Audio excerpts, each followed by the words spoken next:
Hey, welcome back. Pull up a chair because this one actually matters, and I promise I'm not going to make you sit through 5 minutes of throat clearing before I get to the point.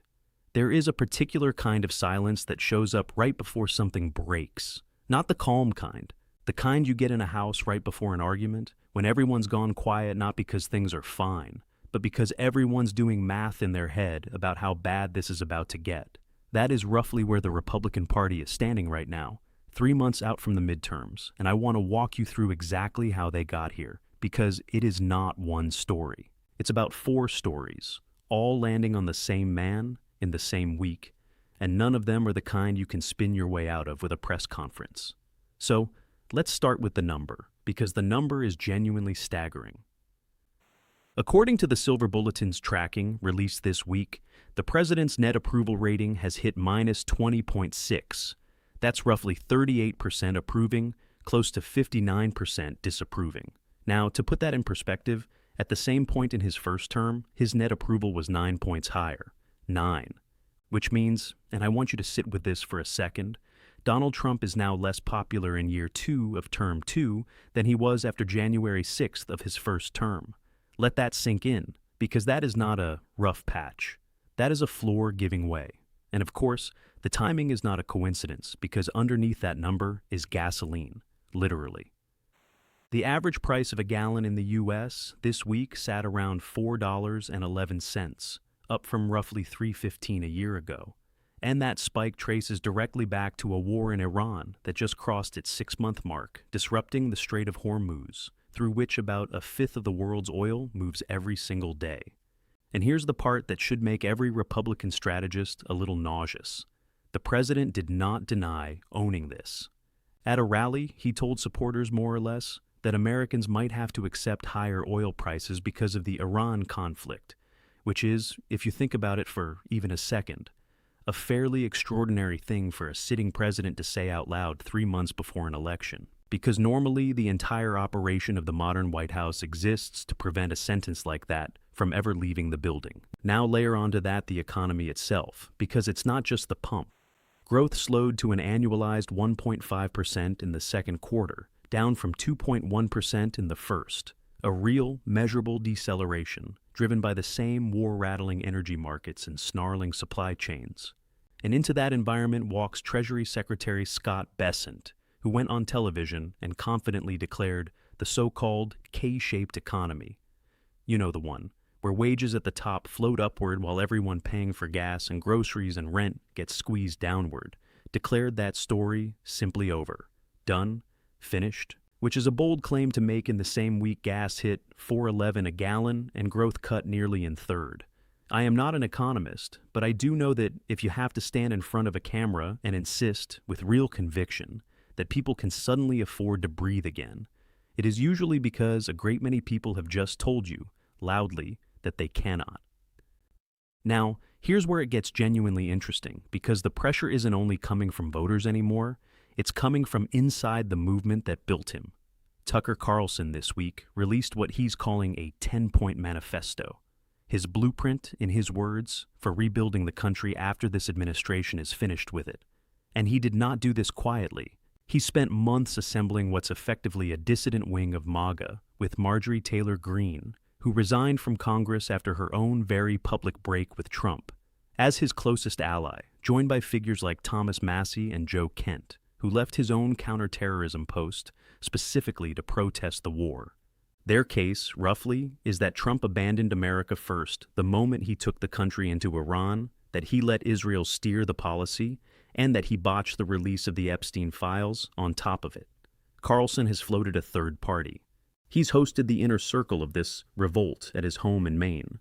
And when a camera caught him this week, he didn't hedge. He said, essentially, that a president openly floating nuclear weapons in a conflict with no clear resolution has already disqualified himself from being taken seriously as a leader, and called the whole posture reckless, well past the point of defense. Now, I want to be careful here, because Tucker Carlson is mad at Trump is not, on its own, a headline. These two have broken up and reconciled more times than a soap opera couple. But watch the direction of travel. This isn't Carlson lobbing one hot take and moving on. This is Carlson building infrastructure, a manifesto, a coalition, a named ally in green, open talk of an actual alternative party, which is a fundamentally different animal than a Fox News grudge. And of course, while all this is happening publicly, there's a parallel story unfolding behind closed doors that the White House would very much like you to forget happened. The Washington Post reported this week that Trump confronted his own Defense Secretary Pete Hegseth at Camp David over what he apparently believed were fixed munitions, shortages, long-range missiles, air defense interceptors. That turned out not to be fixed at all. According to the reporting, Hegseth pointed the finger at his own deputy. The White House naturally insists none of this happened, called it fake, called it treasonous, the whole familiar script. But here's the thing about that kind of denial. The Pentagon doesn't run reports on THAAD interceptor stockpiles being nearly exhausted, reportedly close to 80% depleted, for fun.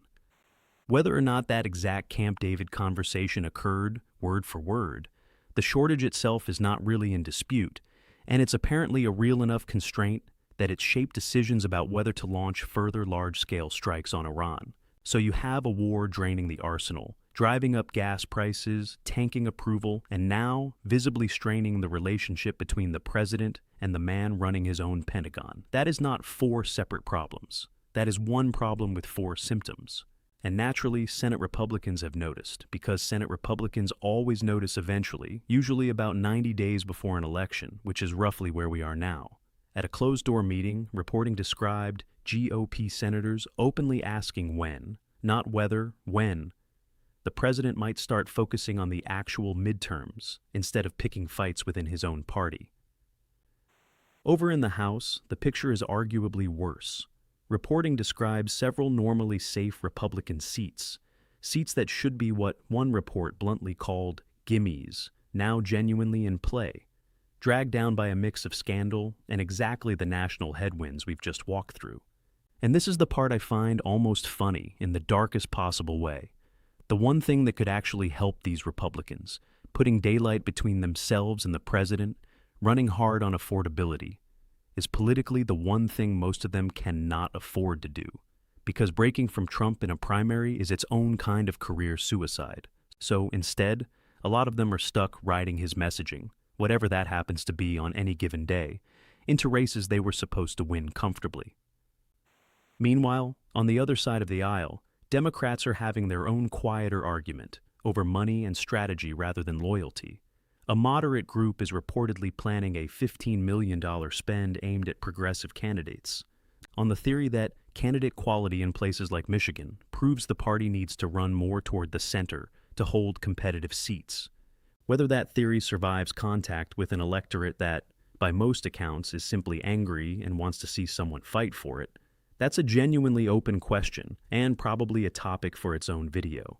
But here's where I want to leave you, because I think it's the actual thesis buried under all four of these stories. Politicians can survive scandal. They can survive bad polling for a news cycle or two. What is much harder to survive is the compounding kind of bad week, the kind where the base fractures publicly, the cabinet leaks internally, the economy slows measurably, and the price of a tank of gas becomes a national referendum, all inside the same 7 days. Trump has weathered plenty of storms that looked worse from the outside than they actually were. This is not that. This is the storm actually being as bad as it looks, from the inside, according to the people who are supposed to be protecting him from exactly this. And with roughly 90 days until voters render their own verdict, the uncomfortable truth for Republicans is that the man leading their party appears far more interested in whether his own cabinet obeys him than in whether his own party survives November, which is, in its own way, a kind of consistency. I'm Marcus Fenn. This is Borderlines. If a week like this is what winning looks like, I'd be very curious to see what he calls a bad one.